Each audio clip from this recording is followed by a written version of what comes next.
Okay, we're live. There it goes.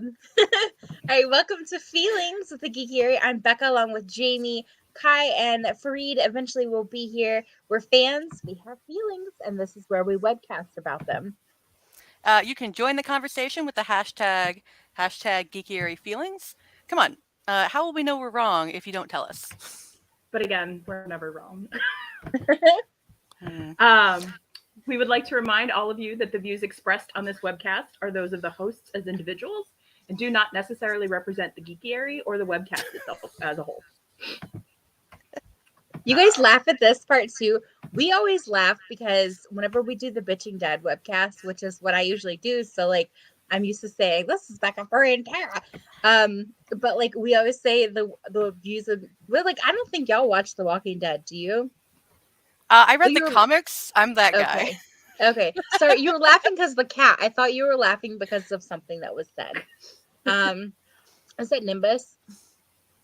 Nimbus likes to be on camera. Every time I do anything on webcam, she has to show up. Oh, there she goes. Yeah. Walking Dead, right. You were saying.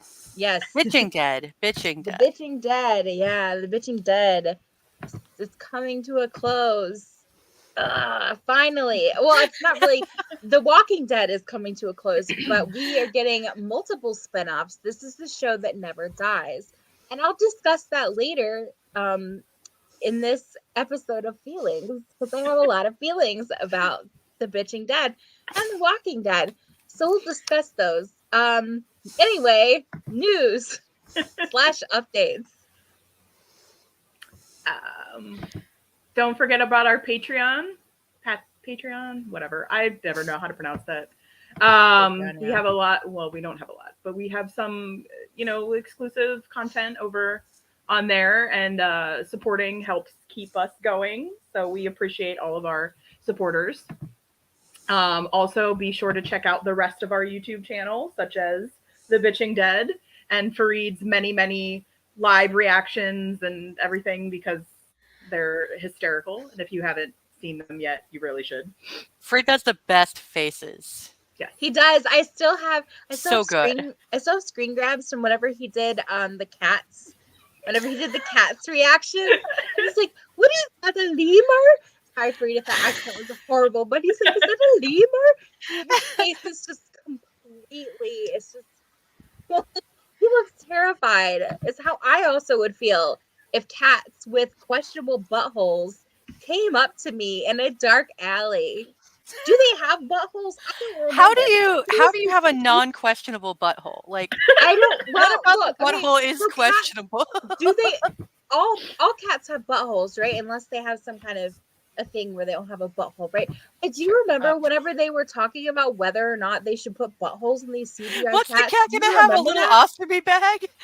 Yeah, like if the kitty has a colonoscopy bag, then coloscopy. I think you say ostomy. That's what my colostomy bag. Okay. Yeah. Oh, guess who's back? To talk about his lemurs and the questionable kitty buttholes. Not really. We were just talking about how your reactions are really funny, and we were talking about are those lemurs? I think it's the hands that really sells it. Yeah.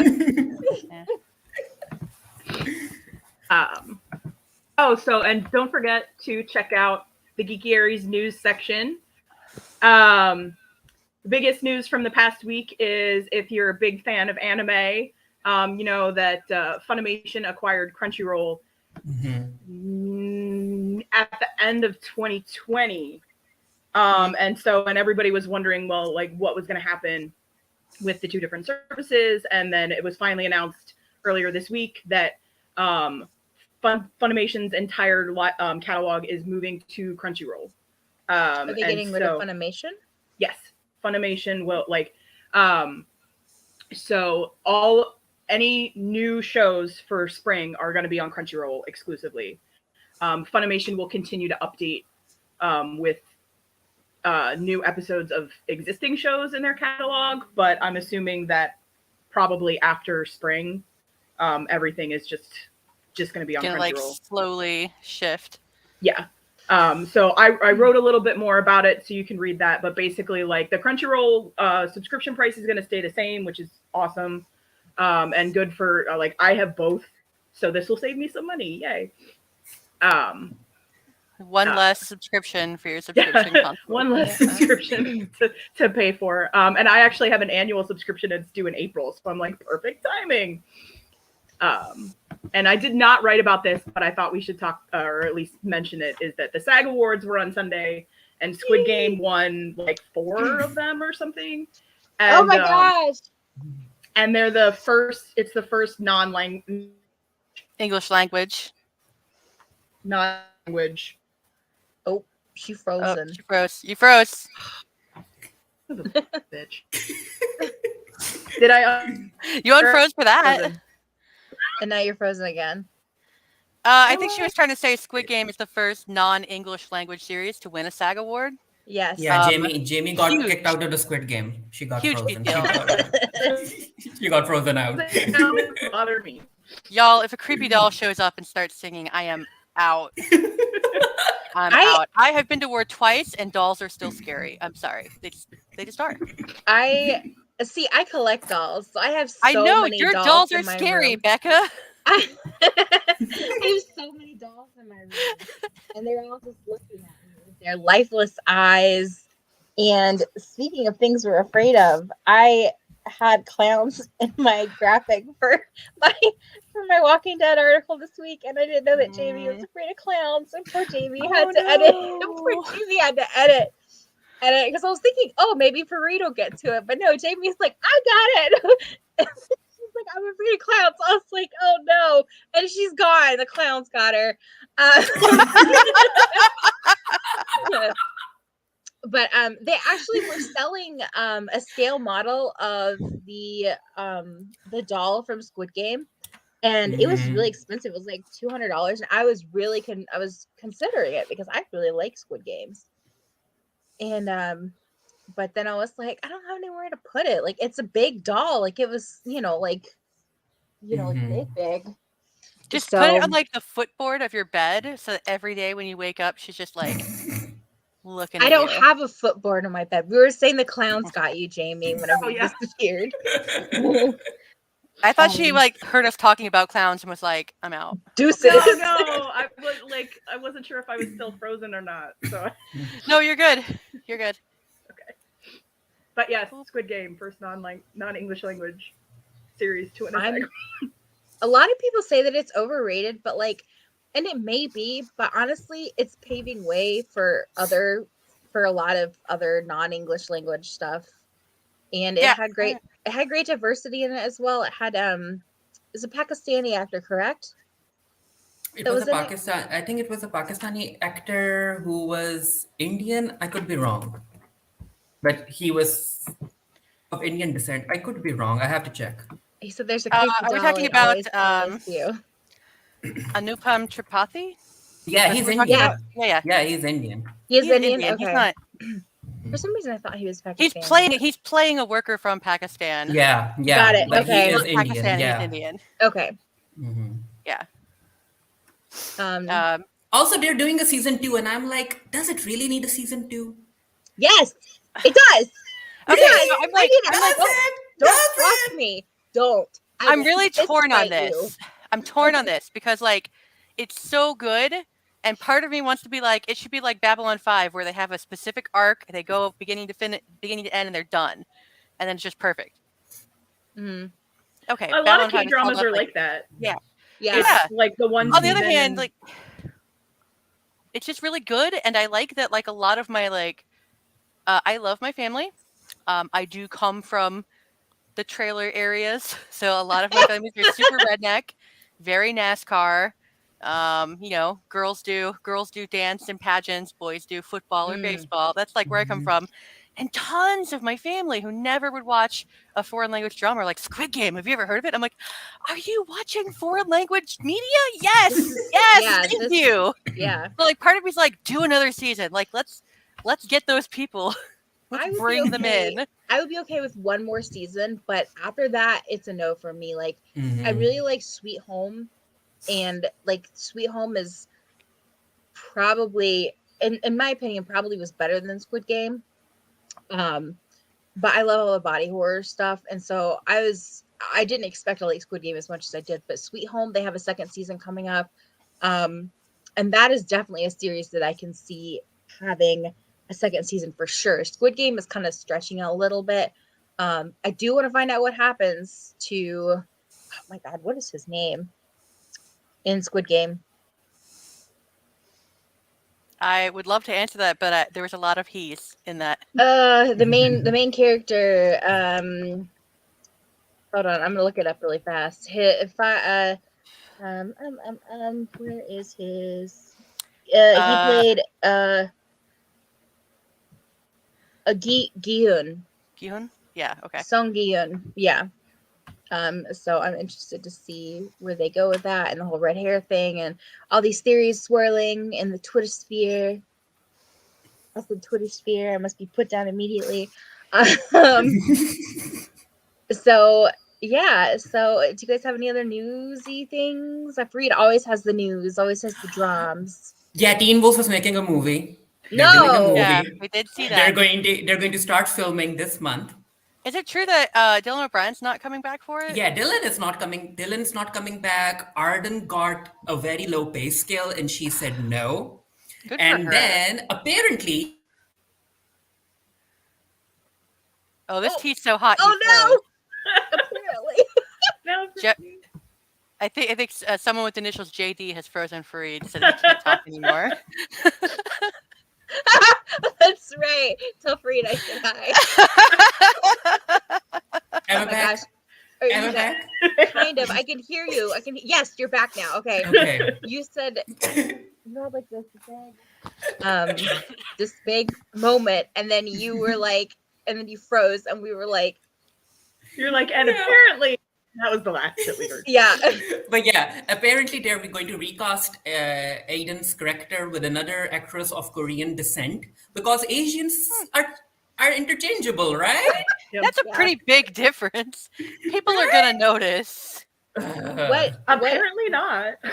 Yeah. What is the actress's original ethnicity? Arden's Chinese, right? Okay. No, I think Arden is of she is of Korean descent as well. Oh, She's okay. she is. Okay. Oh, is she? Yeah. Oh, The last name Cho, I just assumed. I think people are still gonna notice, but At least they're not pulling a Memoirs of a Geisha where they cast Chinese actresses to play Japanese characters. Oh no, Kira's supposed to be Japanese. Oh. Mhm. Kira Okay. Yukimura. Yeah, Kira Japanese. is supposed Sorry, to be Japanese, but Arden is Korean American. Okay. Sorry, I don't know anything about Teen Wolf except for they're werewolves, apparently. And there's a lot of some AVO of them are fan fiction. werewolves. The AVO fan fiction exists. So I don't I mean, it's not where it started, but it is like a massive part of why. No, I know that. why it I took know off. that. At least, even though Dylan isn't coming back, Tyler Hoechlin is coming back, and he's also getting a producer credit on the film because Well, they that didn't want him to come confirmed? 'Cause back. I didn't see like official sources on that.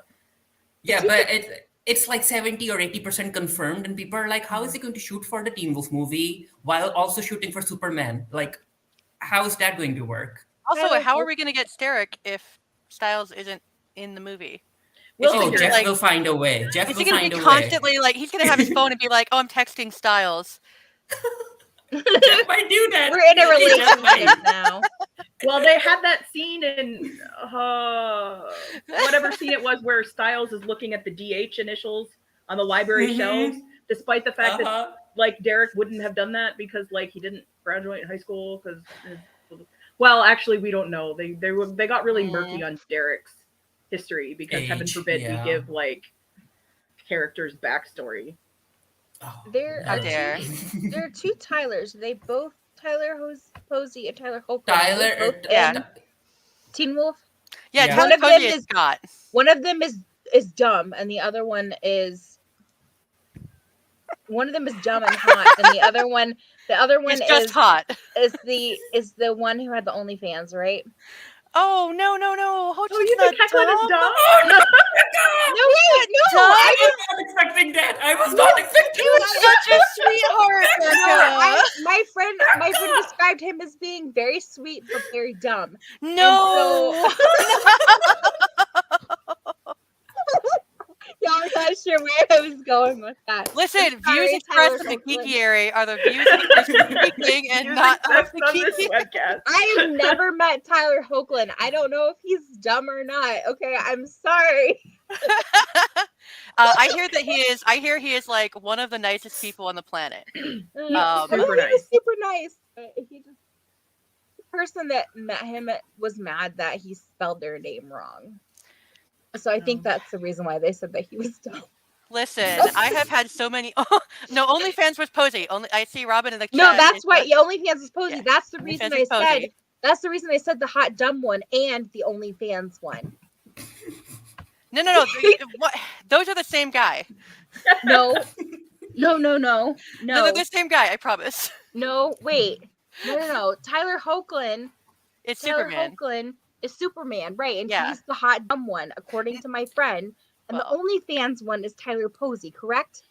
Yes. If I said Yes. everyone who misspelled my name at a convention doing an autograph was dumb, I would never get an interview. No, your friend. Your friend. I know it's your friend. I didn't say he was dumb.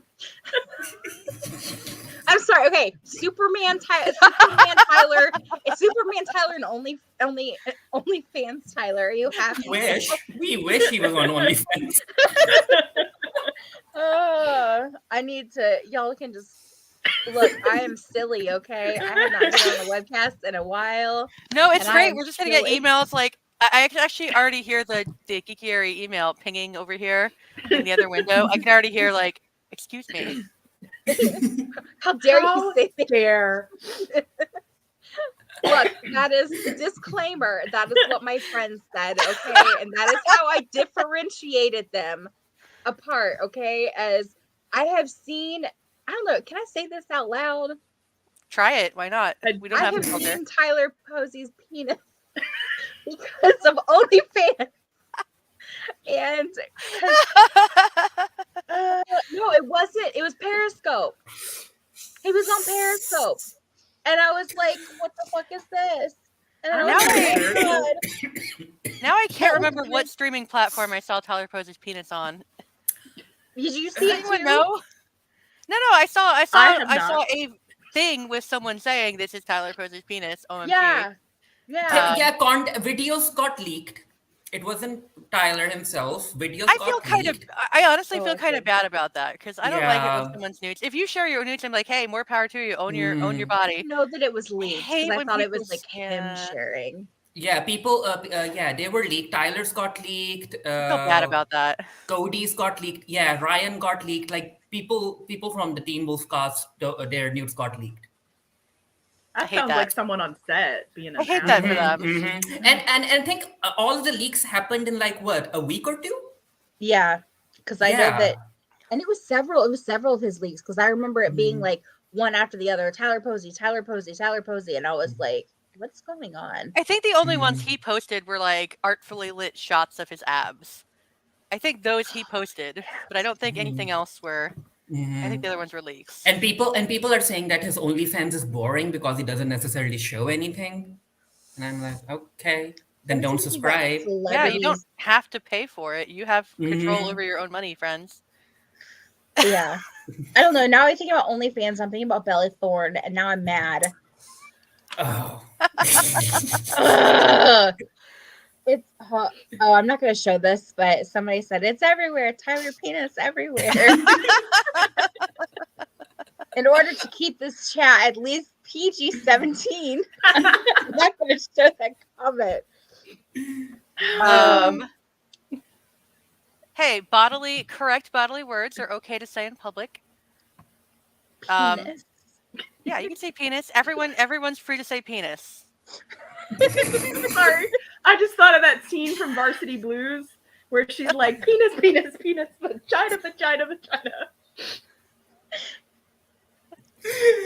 Varsity Blues.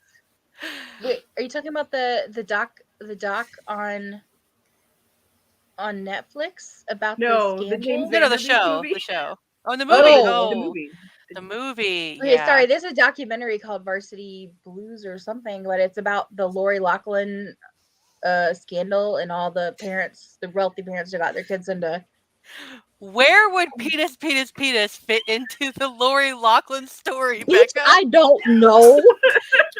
Hello. It could fit in anywhere. The penis Here's goes 50K. wherever. Let my daughter into school. And by the way, penis. Vagina. Okay.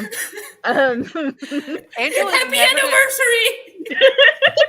Angel is never gonna let us do a webcast by No, ourselves. she's not. No. She's sitting at home, sick, by the way. She didn't skip this. She Yeah. loves everyone.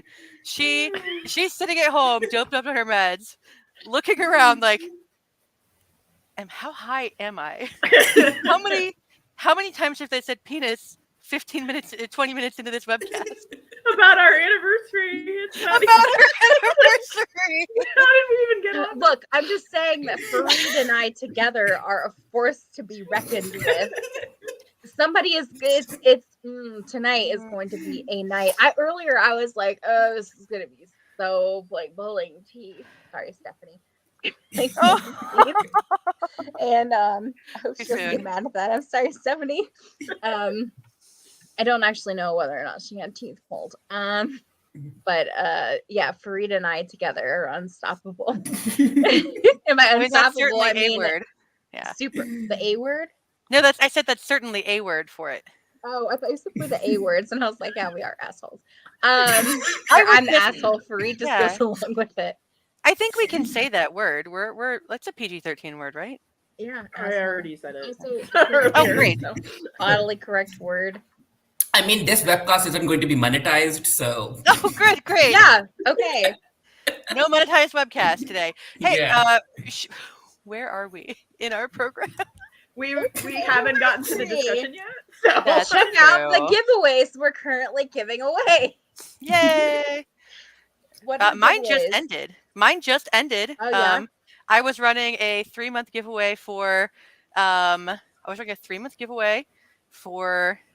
subscription of Dropout because you know that anytime someone's like, "Hi, what should we give away?" I'm like, Dropout subscription. What's the Dropout? For those What's Dropout? Oh. Okay, listen. I know we all have 9,000 subscriptions, streaming platforms, and everyone's like, "Oh, it's $12 here, it's $20 there." No, listen. Dropout is like, I think it's $6, and it was like $5 for a really long time. They raised it by $1 and apologized. They've got hundreds of hours of like super geeky humor content, and like some is like political commentary humor. It's basically all the College Humor guys. They made a streaming platform, and then their parent company IAC was like, "We're going to stop funding you guys because we don't want to." And they had the option of closing down all the content, or Sam Reich, who was like brought on board to kind of handle their streaming content. He's like, "What if I just buy College Humor from you and I keep running the platform?" And they're like, "Yeah, okay, whatever." So actually, Sam now owns it, and it's actually owned by the talent that used to. It's basically managed by all the talent that used to just be performing on it, and so they can say things. They can say a lot of really critical things that most of the time advertisers be like, "No."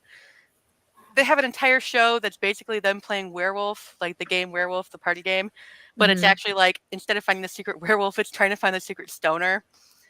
And then they have all of the actual, and like literally they take one person is designated the stoner before the show. They go out back and get high, and then they have to sit at the table and act like they're sober. I could not do that. I panic when I'm. Never mind, because it's certainly legal here. They have it is legal there. Definitely. They have the show called Total Forgiveness, where it's basically two of the cast members who are in the most college debt doing each other double dog dares to like win money to pay off their college debt. And the channel actually gives them money to pay off their college debt. It gets weird. And then, of course, Dimension 20, the actual play D&D show, which is incredible. And I'm going to get lots of hate mail, maybe judgy mail for this. Don't at me. It's better than Critical Role. It just is. I don't know anything about Critical Role, so you. I love Critical Role. Dimension 20 is better. I think it's more approachable because you can watch each season all by itself. Anyway, Okay. Dropout. It's an amazing streaming platform. And we have, I drew the winner. I'm not going to say who it is yet because I haven't contacted them. Hopefully, well, I've contacted them. I haven't heard back from them. As soon as They dropped out. They dropped out. well, it's been like 12 hours since I contacted them, and it's a weekday.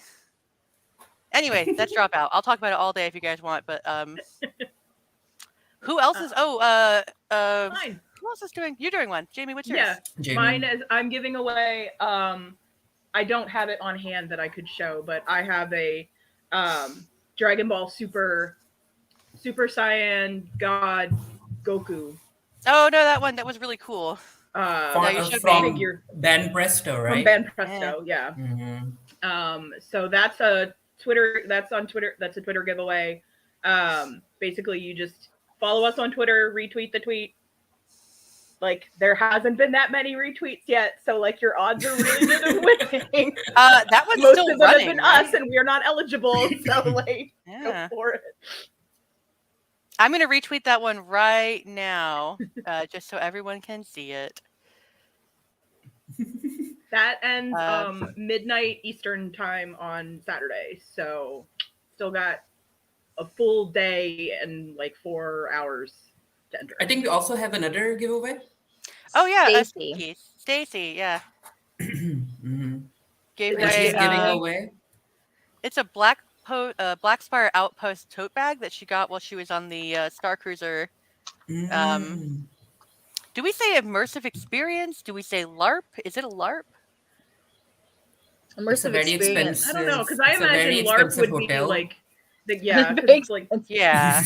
because it's like I'm assuming. I mean, some of the guests I'm sure will LARP, but I was like, some of them will probably just be there as guests, so I don't think you can call it a LARP. But That's true. I'm gonna LARP. Immersive experience. Yeah. I'm definitely gonna LARP if I go. You'll catch me there. I'll have like a name. I'm gonna like get my friend to help me print out or laser print some money. It's gonna be good. Mhm. I mean, because I think you pay with your password. Acting as if you're part of the cast there. Other people start interacting with you. Maybe. I'll send some people on some random side quests. I don't care. Right. all you I gotta could do is find a spotlight and stand under it, and that is where you go to get your weapon. Let me just like do my hair up a little bit. Some nice big buns on the side. If Yeah, you have buns, you're automatically an alien. That's how this works. Or you're a space person. Maybe. But yeah, will you guys be going or out of range? I didn't make it. Yeah. I mean, I wouldn't. Even if I had the money, I wouldn't. I don't know if I will be able to. However, I have a lot of family that works at Disney, so we do get the discount. Maybe Star Wars. Yeah. Yeah. It's the Star Wars hotel. Yeah. Okay. Sorry, I was sitting here thinking Star Trek, and I was like, I don't know. That would be a different hotel. I would go if I had like the kind of money where that's like a drop in the bucket. And it's like, oh yeah, sure, I'll go for a laugh. It's called fuck you money. Yeah. If I had fuck you money, I would go. Next time I sell a book, I'll put that money aside for Star Cruiser time. Because I feel like even if I wasn't paycheck to paycheck, which I am, which sucks, I feel like I would just be so like tight-fisted with money because I'm so used to not having money that I would be like, oh no, I can't spend that because I might need that.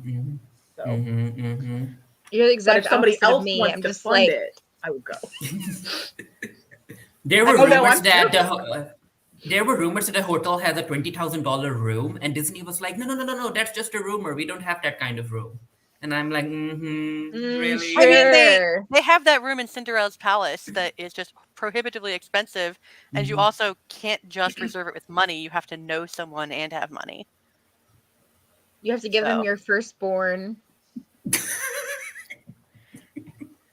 Maybe. You have to guess Rumpelstiltskin's name. I think you might. I think you have to like find the secret special hidden Mickey somewhere in the park and like trace it with a crayon on the back of a napkin or something. I don't know. And then I mean, have because you know the to- hidden Mickeys. They have a lot of hidden Mickeys, and there's like a whole group. I don't know anything about this. Disney adults are wild to me. Like I am in awe. Like if I could be a Disney adult, I would be a Disney adult. But as it is, I am not one. And I have friends who are Disney adults, and they're like, "We're going to Disney 12 times this year," and I'm just like, "What the fuck?" And man, If you're if a I Florida had resident, those passes are cheap. yeah, exactly. Like, and my friends that live in Florida, and I have friends who have been Disney adults like since the very beginning, and not like since it opened, obviously, but like as long as I've known them, they've been Disney adults. And like at first, I was kind of like, that's weird, but then as I became an adult myself, I was like, oh no, I get it. But like I haven't been to Disney since I went to Disney Springs a couple years ago or a year ago, and then I've only been to Disney once, and I was 7, and that's it. That's my only Disney adventure, and I need to go to Disney or I'll cry. So if y'all feel bad for me, send me to Disney. I can afford to send myself to Disney. I just don't want to get on another fucking plane. Road trip. Road trip. I don't want to drive 10 hours to Orlando either. 8. It's 8 hours. My little tin can car. Maybe my new car will go. Okay. I bought a minivan. It's pretty sweet. Oh yeah. Oh yeah, you just nap in there. You We'll get to that later. Okay. Final form later. All right, so we also have the articles that we've written for our 9th anniversary. I've done one, Jamie did one, and Fareed did one. They're very good. Fareed, you want to talk about your article? Yeah, mine is basically my top 9 recommendations of well-written queer content that I want people to check out. And yeah, check those shows out because I'm quite open on the website when it comes to poorly written queer content. And if I'm recommending, if I'm recommending something, it has good representation. So check it out. All of the shows have happy endings. Of course, there's drama in there, but overall, it's a happy, good story with proper character arcs. And yeah, check those shows out. I have Money Heist on there. You can watch it on Netflix. I have The Young Royals on there. You can watch it on Netflix. Like, I don't watch shows that skew too young because CW has ruined stuff for me. Yeah, but still, Young Royals, the writing is quite mature, and you should check that out. Then we have 20s by Lena Waithe, and also the movie God's Own Country, and also Saved by the Bell, the reboot on Peacock. It's so much fun. So 9 top recommendations if you're looking for well-written queer content.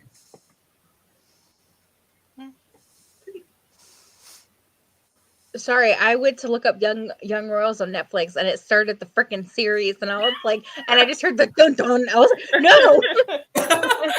We are doing a live watch. Yeah. Yeah, surprise. Live watch. Yeah, it's basically one of the tropes I think that Jamie mentioned, the royal trope where a prince falls. Yeah, it's kind of like that. The Young Royals, if you guys want to watch it. Is it like a set in a real royal area, like a real country, or is it like no, it's all fictional. Right? It's all fake. yeah, it's Swedish. country. Yeah, it's all fake. No, it's they are in Sweden. But everything the royal family is fictional. The school they attend is fictional. Everything else is fictional. Cool. Okay, that's all I needed to know. Okay, cool. Jamie, what's your article about? Mine was published earlier today, and it's the 9 fanfic tropes that I can't live without. And so it's got Royal AU is in there because I love it. And, like mainstays like Hurt, Comfort, Coffee Shop AU, Enemies to Lovers. My favorite. And so it's basically just, I talk a little bit about the tropes, and I give recommendations for each one from my personal AO3 bookmarks. So I hope you like Steric, Wangjan, Wenshu, and Mercer, because that's what they are. You actually recommended one of my favorite Steric fics that I ended up going back and rereading today. So like I was editing that article. Yeah, I was rereading that article, and then I went, I haven't read this and checks my bookmark. Time for a reread. Oh yeah, and A Desperate Arrangement also has fan art by one of my favorite fan artists. Oh, it's so good. Like the fan art in that one is really good. I've been mostly reading Stucky fanfic lately because I got invited into a super exclusive Stucky fanfic Discord, which by the way was Ooh. amazing. Fancy. Oh, it's so fancy. I didn't know there were secret Discord book clubs for fanfic. Right? It was Yeah. very cool. Right. I'm in a secret Discord for Tom Hiddleston, and my friend invited me, and I was like, "Thank you." Is it just like sharing pictures of him, or It's like pictures and like fan art of all his characters, and like fan art of like not fan art. I'm sorry, fan art, yes, but like pictures of him, the discussions of all his roles, fanfic of his characters and of him, and I'm just like, cool.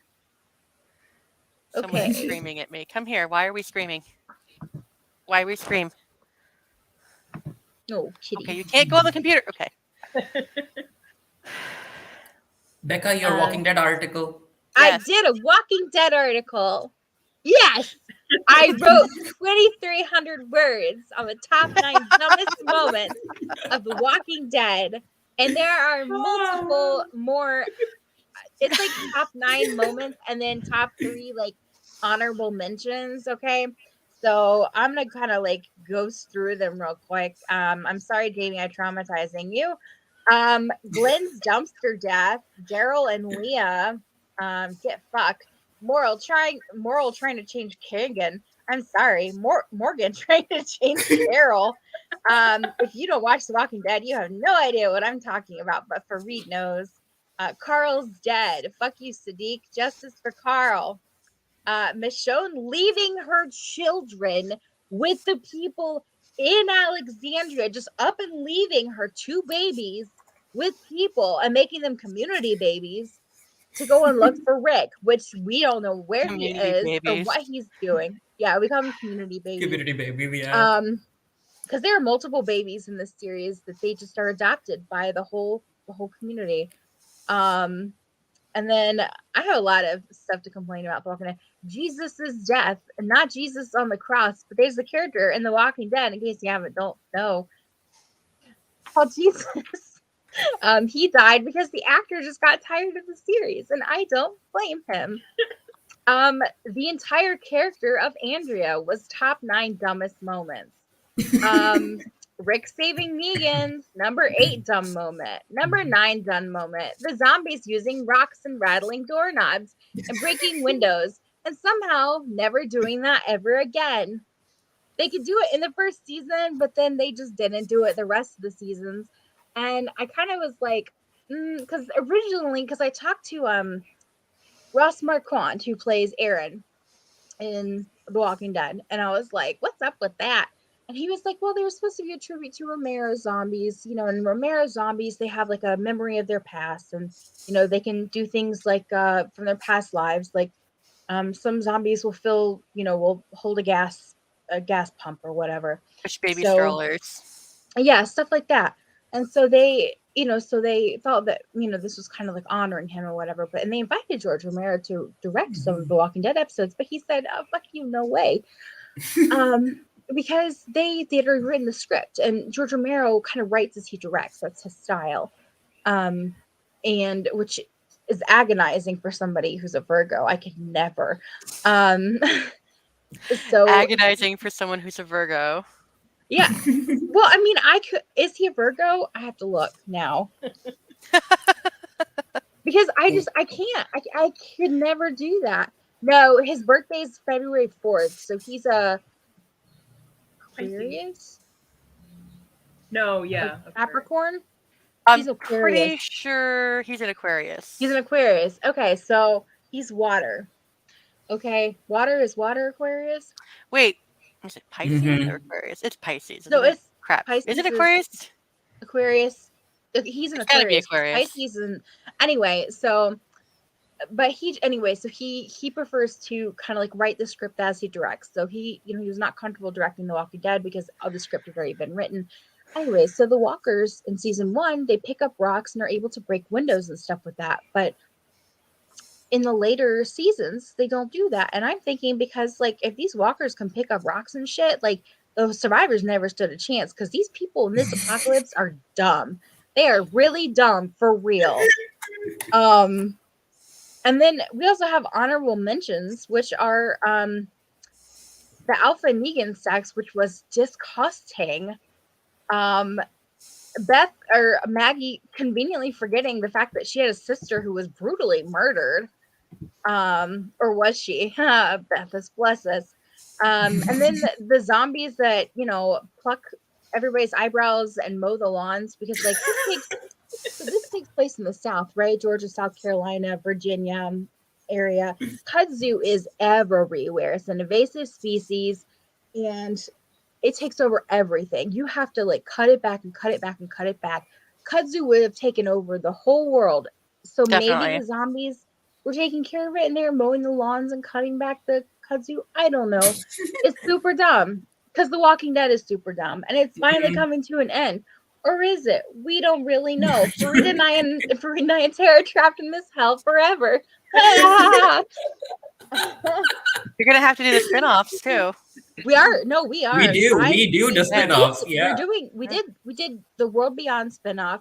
We're currently doing Fear the Walking Dead, and then we're gonna do the Carol and Daryl show, whatever that's called. The Carol and Daryl show. No, they are though. They're doing a Carol and Daryl show. They're not going to call it Carol and Daryl show, are they? They should.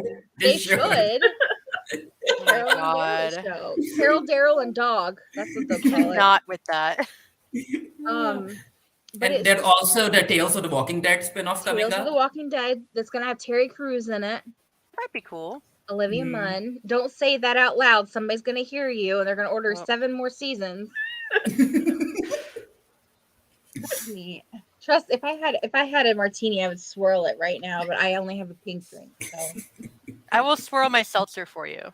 Thank you. Anyway, so yeah, top 9 dumbest moments of The Walking Dead. Yeah, go check it out. It's a good article. Yeah, thank you. I was able to whittle it down to 9 because there are so many dumb moments. And now I've talked this whole time. I need to take a breath. Okay. So we have a few discussion topics. So here's another one for us. Favorite Geekiary memories. Comic-Con, probably. I mean, just getting to meet everybody at Comic-Con, because that's pretty much, we're all over the place, and so like those few times when we actually get to physically be in one place, I love those. They're so much fun.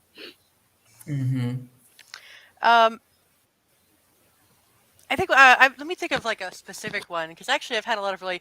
Do you know what actually made me here? Okay, I'm going to tell this story. So MegaCon, I want to say. No, it had to have been Comic-Con. Okay, so we're Comic-Con, right? This is years ago.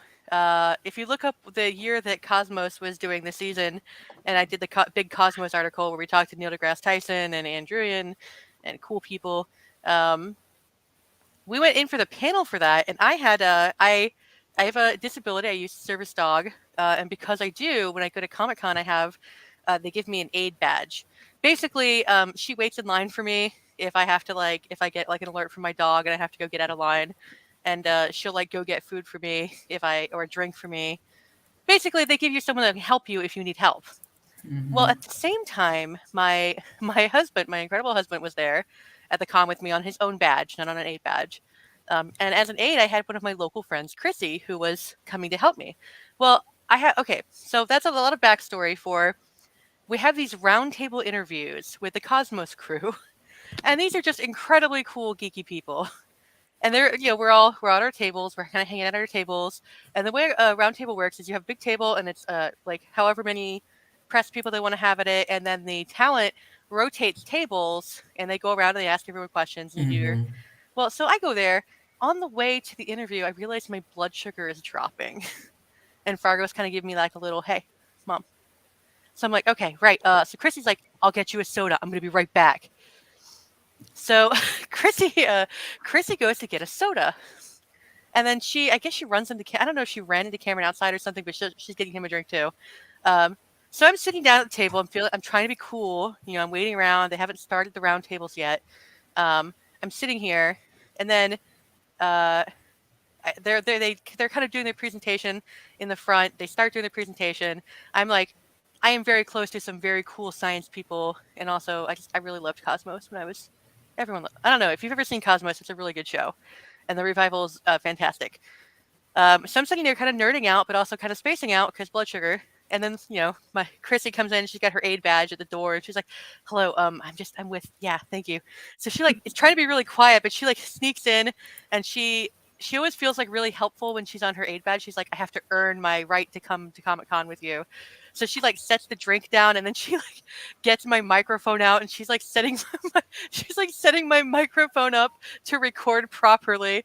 And I'm just watching, a couple of people are looking around were we allowed to bring assistants? Is that her staff?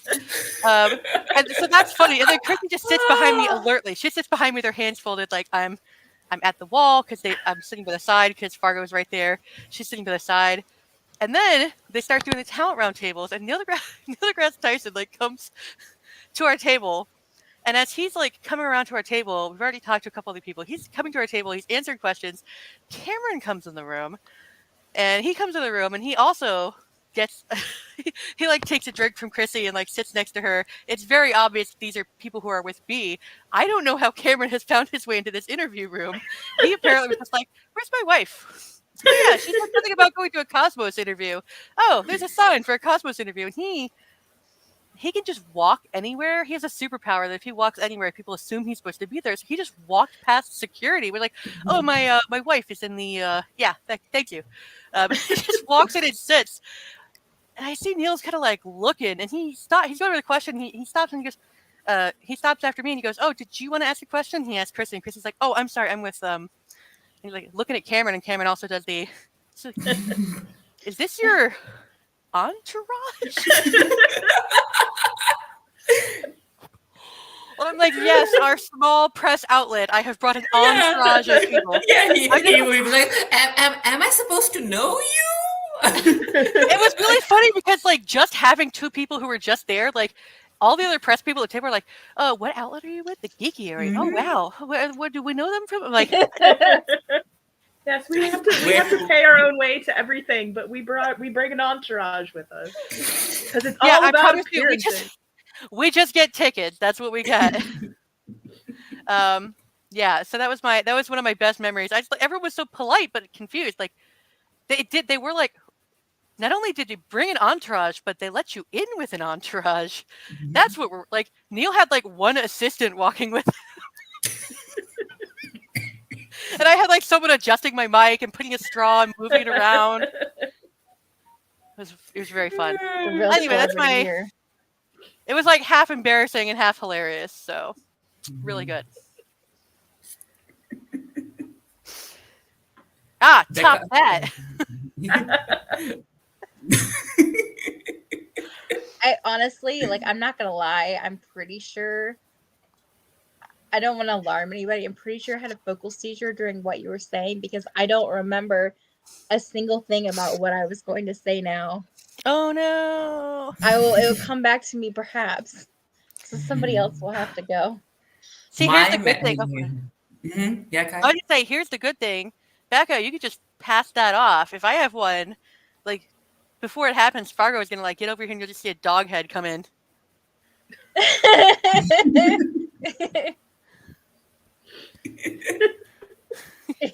Go ahead, Freed.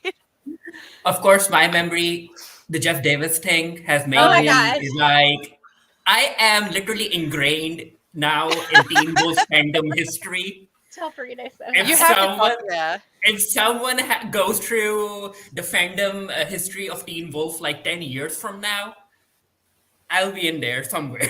You should explain this for people that missed out on the Fareed Jeff Davis. Jamie got it firsthand. I wasn't even there. So I think it was for the final season of Teen Wolf, right? It was so good. It was the final season. We were I was in the press room, San Diego For Comic season Con, for 6. the last Yeah. season of Teen Wolf. Mhm. I at that point no longer watched Teen Wolf for many reasons. So I really because it was roundtable interviews, and I think for other actors, like for the actors, I would like try to ask a question, but for Jeff, I'm like, I'm just not gonna say anything. I'm just gonna sit quietly here and not draw attention to myself. But he asked where everybody was from, and I was like, I'm from the Geekiary, and he's like, oh, he's like, Fareed writes for you guys, right? And I'm just like, yes. And then he basically like sort of berates Fareed via me, and I'm like, okay, one, this is super unprofessional at a roundtable interview to insult someone in front of the other outlets. I was like, and he's not even here, so you're just insulting me by proxy. And I was like, I have really bad anxiety. That almost ruined my entire convention, like, because he's just like singling me out, and it wasn't even me. He was. I'm just like, okay. I'm going to prove that I'm a cool guy who shouldn't be criticized by acting like a tool. That's the best way to do it. And he did it twice. At the beginning, and once while he was like standing up to go to the other table. Tell Freed I said hi. Yeah, tell Freed I said hi, and I hope all hysteric dreams come true. Yeah, that really killed me, because I'm like, dude, if you do any like. I was like, okay, yeah, like the hysteric thing grinds a lot of people, but I'm like, there are so many issues with Teen Wolf, and like that's like, it's like it just bothers me so much that he's obviously one of those guys that's like, oh, they're just mad because hysteric didn't happen. It's like, no, your show went to shit, and we want you to acknowledge that. And also, as far as I understand, I'm part of the Teen Wolf hysteric fandom. The hysteric fandom don't necessarily want Jeff actually handling hysteric. Oh no, because we know because we know that he'll ruin it. But now he, as far as Jeff's mind is concerned, all of the criticism is because of hysteric, and the show is perfect. But the hysteric fans are the toxic ones because the show is perfect, and every criticism is connected to hysteric in his mind somehow. And I'm like, okay, he insulted a queer little brown boy in Pakistan because he felt threatened by you, Fareed. He felt threatened. Or maybe he read Enemies to Lovers fanfic. I don't know. Somebody wrote one about you and him. Oh my god! If I'm reading RPF Teen Wolf fiction and I come across a Fareed Jeff Davis Enemies to Lovers fan fiction, we have made it. You made it, boys. You made it. Oh, you're saying you would have made it. Let me tell you, fans, listen. If any of our viewers want to write a Fareed Jeff Davis Enemies to Lovers RPF fanfic, I will send you a special present in the mail. I will give you $5. I will send you something really cool. You know what? I probably have like an autograph. I have like some author copies of my book. I will send you one of the comic. I'll send you an autograph. I do want to say that I was like, it was probably, I think at that point, Fareed was like the only like person reviewing Teen Wolf that was actually like honest about it. Because I would read other reviews and like recaps, and everybody was just like, oh, and it's amazing. Like, it was so great. Another fantastic episode. And I'm just like, I wasn't watching, but I would edit Fareed's reviews. And I'm just like, really? Like, are you being paid for that? Because we don't get paid for our reviews. I can only assume that like, but I do know that it was like, there was a big concern with the outlet that I was at previously. About keeping on their good side. Like, if you criticize the show too much, you might not get access. And it was like, well, access to whom? Jeff Davis? Do you really need access to Jeff Davis? We don't want access to him. Oh no. Okay, so this is like totally unrelated, but sort of related, and I have to bring this up. My friends and I were talking about this recently, because I was like, Fareed might know about this, because being in the fandom. Do you remember when there was the rumor that Harry Styles was going to be on Teen Wolf? Like, it was a big rumor, and it's hilarious because I was in the Teen Wolf fandom, like, at the time, and, like, in the One Direction fandom. And all of the Teen Wolf people knew that it was bullshit because it was basically like, it was clearly everybody was citing this like interview from some like no name, nobody'd ever heard of outlet before that was clearly like completely made up because like you're just not gonna talk to Jeff Davis unless you're with Entertainment Weekly, you know. So everybody in the Teen Wolf fandom knew that it was bullshit. Everybody in the One Direction fandom was like seriously dissecting this interview, and I'm trying to bust in there and be like, it is not real. This is a made up interview. Like, it's not. Do not put any stock in this. And it was just weird seeing both on my Tumblr dash, and I'm just like, what is wrong with people? This is obviously fake. Maybe Jess wanted Harry Styles, maybe because Jess has a very specific type when it comes to people he casts on the show. Well, Dylan's a big 1D fan, so maybe he was like, let's get Harry on the show. I don't know. But yeah, also my other memory was it involved Karina Adley Mackenzie, if you pronounce her name like that. Karina Adley Mackenzie, the showrunner for Roswell, New Mexico. Oh, right. So Roswell, New Mexico, it's basically a reboot of the old show on CW. And of course, due to it being CW, I wasn't expecting well-written queer representation. But Karina ended up ruining the representation, and I wrote about it. She then tweeted about it, basically saying, oh no, a lot of research went into it. Why are people like this? Why are you coming after me and whatnot? And then she got fired.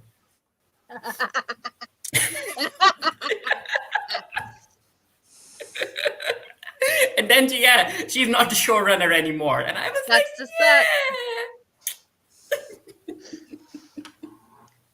I don't get a lot of Fareed's favorite moments are the ones that gave me anxiety because I had to deal with the Twitter call out from that article. And I'm just like, I don't want to do this. But yeah, she's not the showrunner anymore. Teen Wolf got done. Like, who else should I go after? J.K. Rowling, maybe. 3 for 3. Is anyone excited for the new movie, the Fantastic Beasts movie? Like, where's Tina? The what? He took a hard left into Harry Potter. The new Fantastic Beasts. Yeah. Oh. Okay. I am very conflicted because I'm curious, but I also am just so done with J.K. Rowling. It's hard when you're in a fandom so deep, but the creator is just like trash. Just peeing all over everything territorially. And my brother is trans. I can't look at new Harry Potter content without feeling like I'm specifically like spitting at my brother.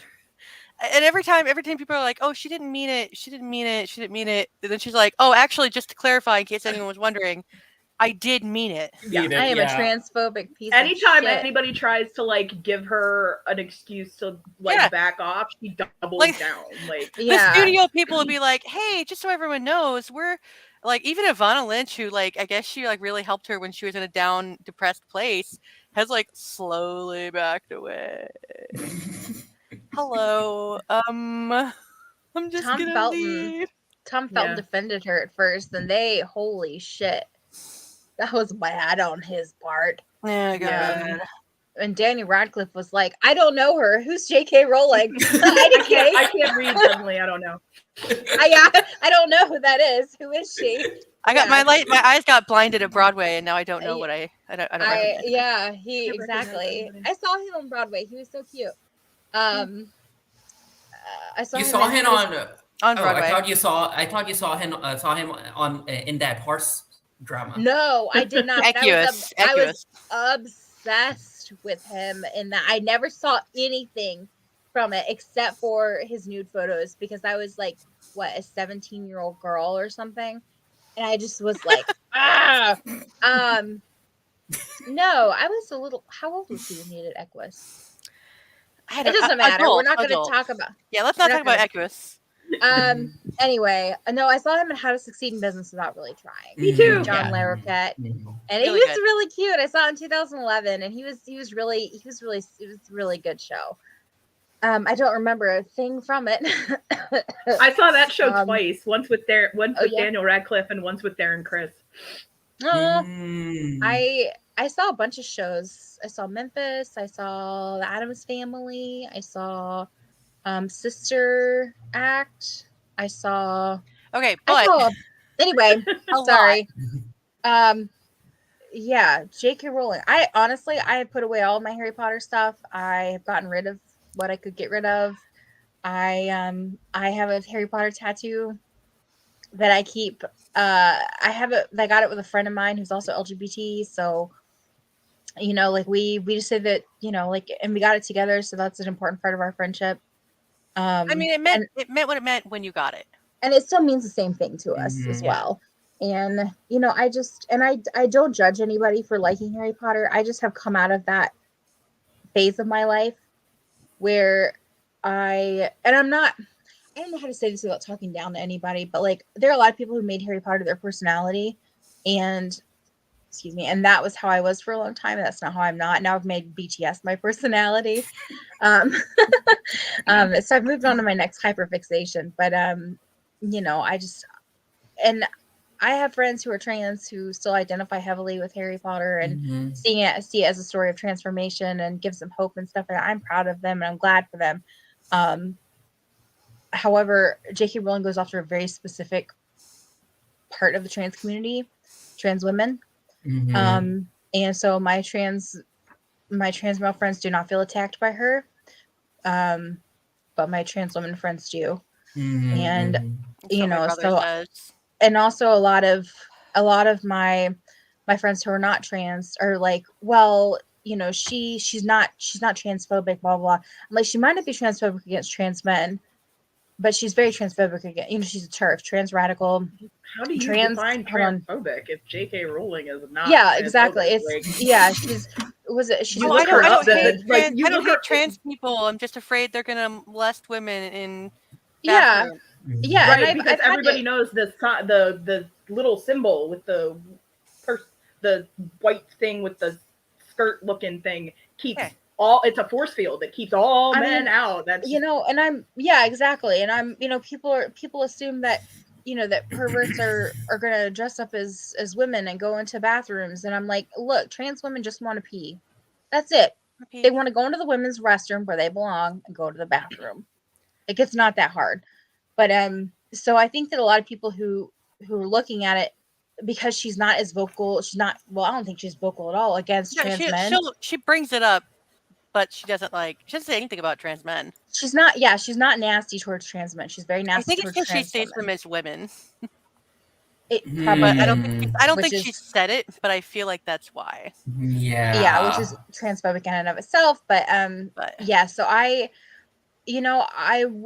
not excited about Harry Potter anymore. I'm excited for other stuff instead, and that's just how it is, And I'm okay with that. I'm okay with other people being excited for Harry Potter. I'm just not anymore now. I have to make a disclaimer. I may end up watching the movie because of young humans in my family wanting to talk about it. That's fine. I'm not, like I said, I'm not judging. I mean, I might watch it. Mads Mikkelsen, I'm excited. I love Mads Mikkelsen. I've loved him for years and years and years and years. 15, 16 years. And, so I'm excited to see him in a new role, but also like, ooh, it's a bummer that it's in this role. And the whole Johnny Depp thing. And there's a lot of drama, and I have feelings about it, but I don't want to air them out on what's supposed to be a fun webcast. Yeah. Even though we've got politics and so that's how I feel about it. I've moved on from Harry Potter, and it's fine if my friends have not, and I'm not going to yell at them. At first, I was trying to fight with them about it, but then I realized there's no reason to fight with them about it. That they're just going to do what they're going to do. So anyone else? I do have a favorite memory. Oh, yay. From the Geekiary. Yeah, I remembered what it was. So whenever you said stay on the good side, that reminded me. So I did review of a drone about No. 3 years ago. Okay, yeah, everybody knows what I'm about to say. So I did a review of this drone about 3 or 4 years ago, I guess. And it was so they were like, hey, who wants to do this drone? And I've always wanted to fly a drone. So I was like, sure, I'll try it out. Now there was some user error, I will admit, and I did write in there that it was user error. You were pretty honest. This drone was fucking awful. Okay, it was terrible. It was like it was not responding to the remote control. It was dive bombing, and the propeller was super loud, and so it sounded like a hornet, like a really, and that's why I think I called it like the angry hornet from hell or something. I think you called it the hell drone a couple of times. Yeah, the hell drone, and it was like, and I drew on it like angry face with like blood coming out of its teeth and everything. Like it was super pedantic, and I admit that it was very, like, but I'm not going to review something and say it's good if it's not good. Mm-hmm. So I did this review for this drone. I actually still have it. It's actually kind of there in my closet. I've taken the batteries out though in case it comes back to life and tries to kill me in my sleep. Smart. So this is, and this doesn't have anything to do with meeting celebrities or anything, but it's just one of the memories that I got with working with the website I wouldn't have gotten otherwise. So I tried this thing out, and I tried multiple times to fly it. And it was terrible. And so I wrote a scathing review. I'm talking absolutely terrible. Just like I got it, I got this and so they sent a message to us. Basically, it was like, how dare you? How dare you write this horrible review about our product? You're tank our supposed to sales. write good things only. Yeah, they were like, can you take it off? Yeah. Can you delete? Yeah, take it down. Can you take down your thing? You're going to hurt our sales. These people had maybe 10,000 positive reviews that they definitely paid for, written on their Amazon account, and they're like, we're a small company. They had 10,000 reviews. Okay, I'm sorry, but I don't consider that as small. I don't consider that a small company, especially whenever I went back to look at like the bad reviews. There were barely any bad reviews. So they definitely paid for good reviews, and so I wrote this honest review, and they were really upset. They were like, you're going to hurt our sales. Please take it down. Please remove it. I said, no. You guys gave this to us for an honest review, and these people deserve to know that they're getting something that's terrifying.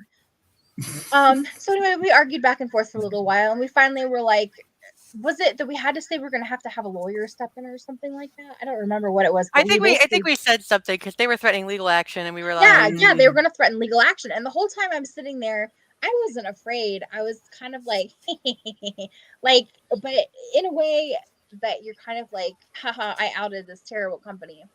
But I loved it. We still use your article, Becca. Every time someone sends us a thing and they're like, hey, can you review a thing for us? There's a little selection, and that sometimes we review things that we're like, oh yeah, that looks cool, I'll review it, and then you like it a lot, but it's something you liked, so that's why you wanted to review it. Yeah. But sometimes we review things that are borderline, and I still use your article. Like, I link it in emails when someone's like, will you review fill in the blank? I'm like, listen, once you send this to us, we're going to say what we say. Yeah. And this is a possibility. So if you don't want this, if we hate it, this is what you're going to get. I think, they were also like, if you can't take it down and then do another review and have that review be written by someone else who is basically better at using it. And I was like, oh. I mean, I'm pretty decent with drones, but from what Becca said, it would still not obey me, and it would probably. It wouldn't connect to the phone, and it wouldn't connect like the Bluetooth, and like it took maybe 3 or 4 days of like. Because you have to do a certain thing where you have to like spin the propellers a certain way, and then you have to like turn it over and then turn it backside up, and then turn the propeller and then do it again. And you had to like what is it called?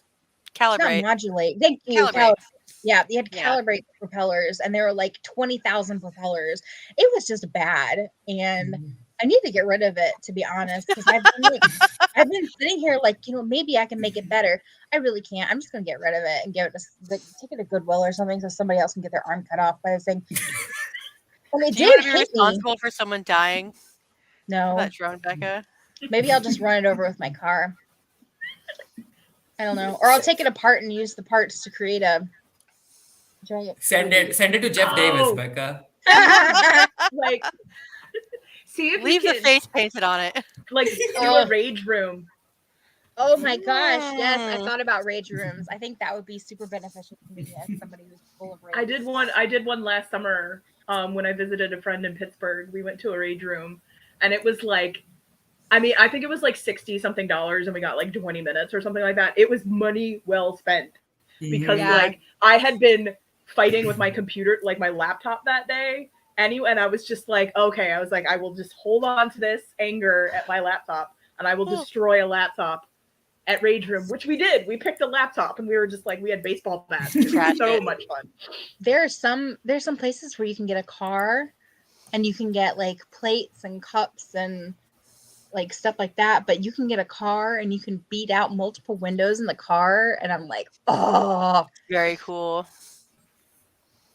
extremely cool. Jamie, do you think Oh, go ahead. Oh nope. Were you going to talk about a rage room thing? No. Well, maybe. I was going to ask, do you think that they replace the windows in the car for new people to break, or do you think they just have junker cars and you can just do whatever? I don't know. Do you think they like touch it up? I mean, I wonder what, probably whatever's cheaper. Yeah. We were going to do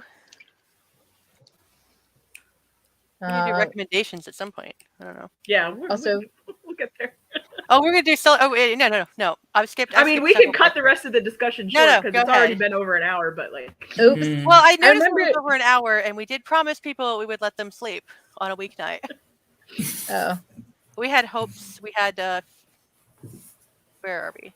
Are we there? I don't know. Jamie, where are we? A favorite thing about being part of the Geekiary, which I think some of us have already kind of mentioned. Yeah, I think we lumped that in. Yeah. That can go. I will say one thing I actually really liked is I really like reviewing books from like new or underrepresented authors that can't get press otherwise. I kind of love that.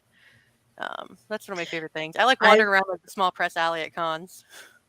I've seen some like I haven't reviewed any small books, but I always see like whenever we're tagged back in an article or something like from like a smaller creator, and they're always like, "Oh my god, thank you so much to Geekiary," and I'm always just like, yes, this is why we do it.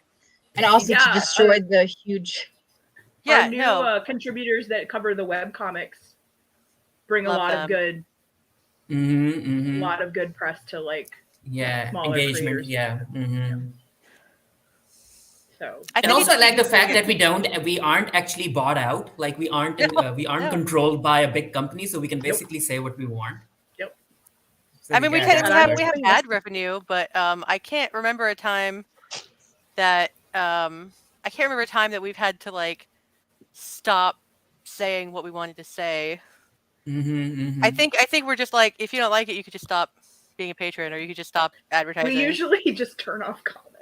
Yeah. Kind of cowardly, but like all of us have anxiety and don't want to deal with it, and it's just when people go crazy. Oh my god! What that guy that like flipped out on some. Do you guys remember in California, like San Diego Comic Fest? Right. Like, one of the small, the guy like Long Beach Comic Con or something. Like no, it was. I think it was San Diego Comic Fest. Actually, he like. Oh right.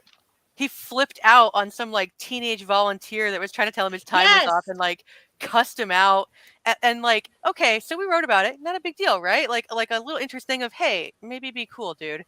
This guy for literally years following periodically will pop his head up and like be like, take this article down, it's so defamatory. And I'm like, listen, we have video proof. We have video. Proof. Like you shouldn't have been a douchebag. Like he gets so threatening. We actually had this really amazing public rights attorney, Eric Cohn, who like was so frustrated by what this guy was saying that he reached out to us and was like, "Hey, if this guy actually sends you legal stuff, you like forward it to me." Because he was like so mad that this guy was like trying to threaten like a small news outlet. But he does. Periodically he comes back and just goes, well, and I'm pretty sure that the person who he had his attorney. But when we did, we like went to go research it, and this guy had been like disbarred for like unethical behavior. Allegedly. I remember this. That was like it was like the best day ever. I was like, I love it when a plan comes together. The funny thing is, if this guy would stop if he just like let it go, it would just be like, oh, I had bad behavior a few years ago. I've changed. Mhm. You know, he could make it up by like going to conventions, being super nice to volunteers, and then people would be like, "Hey, you learned from your past mistake. That's worth an article." And then you have good press. No, then you gotta like. I don't Yeah, understand why people don't it's just the go, "Oh, Streisand I." effect, dude. You keep calling attention to it. That's just going to bring it back to Mhm. attention. Like, just let it go. Honestly, I looked at the IP addresses of the people who've looked at that article over the year because I get a little data in my head.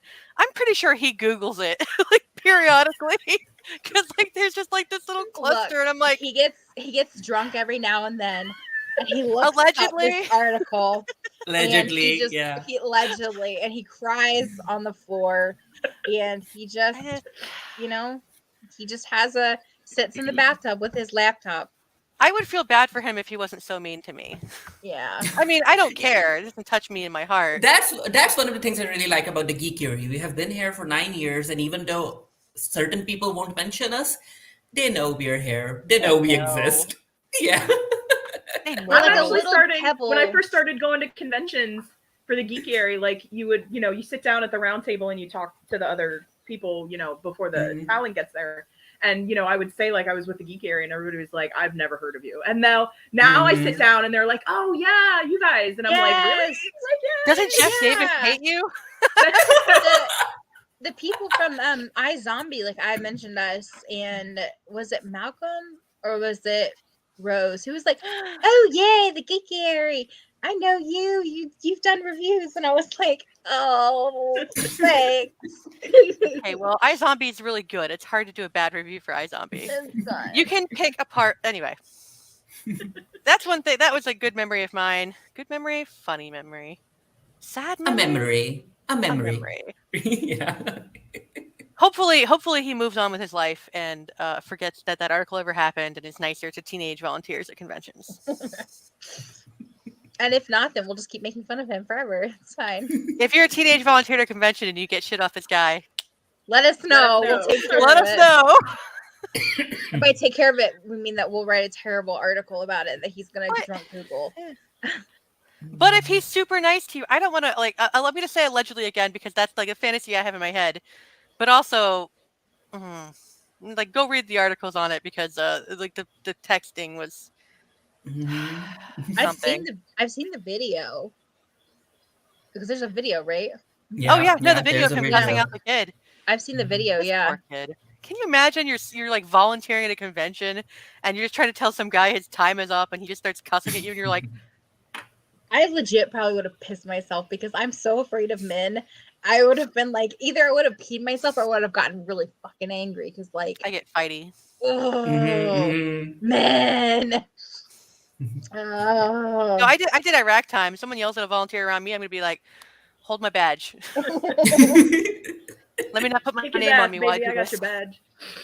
And Kai, come on, people won't mess with you. You already have 2 assistants and entourage.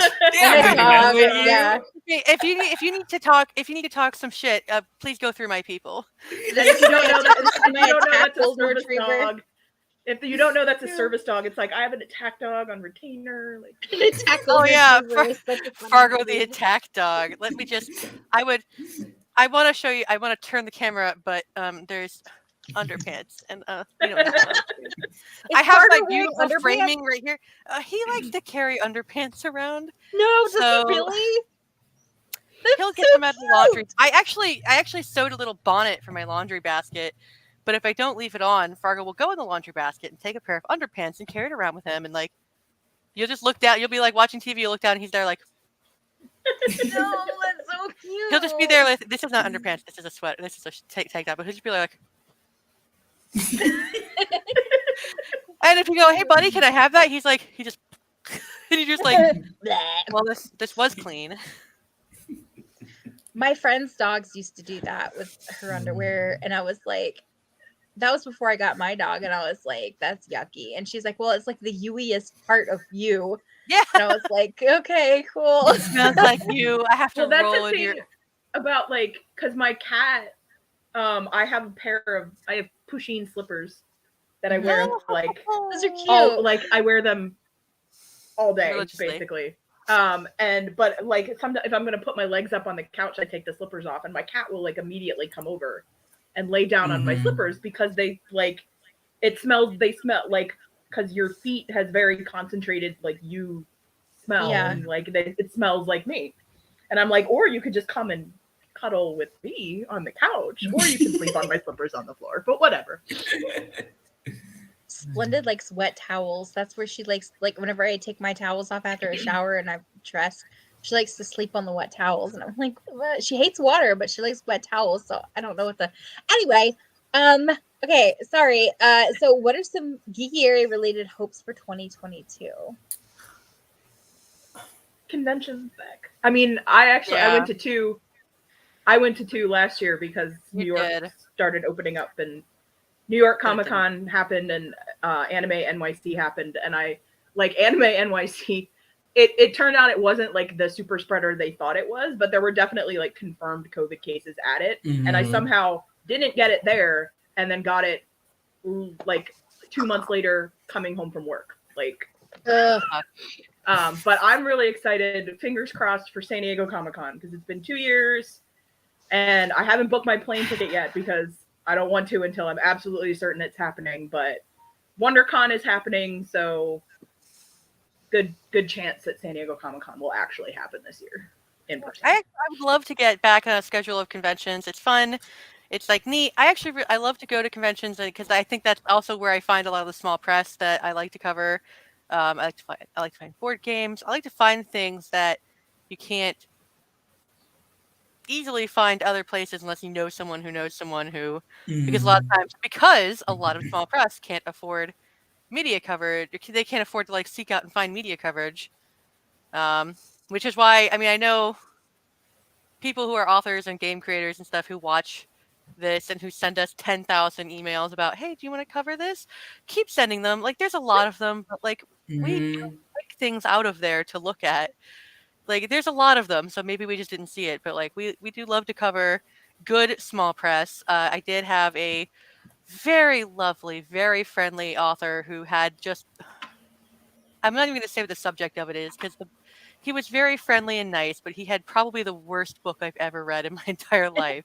And I have read thousands of books. And bless his heart, I tried to interview, like, I didn't know if he was like, I actually asked to interview him after reading it, not because I was going to cover the book, because I was like, if he's a mean guy, I'm going to tear this book apart in an interview. But he was really nice, and he just did not understand this. I was like, okay, you know what? We're going to be friendly and not cover this.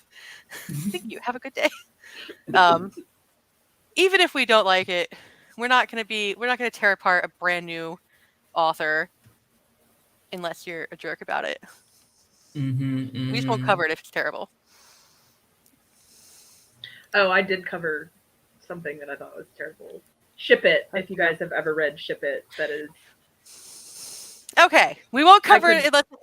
If it's terrible, we won't cover it unless it's hilariously terrible. I was just so angry after reading that because, like, it gives Slash fans a bad name, and as a Slash fan, I'm like... and it like doesn't seem to realize that it gives us a bad name. I'm like, this is terrible, and you make us look like crazy psycho. You know what? I hate that. I feel like there's a lot of fandom things that happen that people who aren't into fandom are super geeky. They're like, you know, there's no, like, I'm not gonna say there's no right way to be a geek, but like, for example, I mean, Big Bang Theory is probably like the best example of this, where people are like, oh, no, my mom tries to insist to me that I'll love this show because no, Kai, the geeks are the cool people there, and it's the normal person, she says.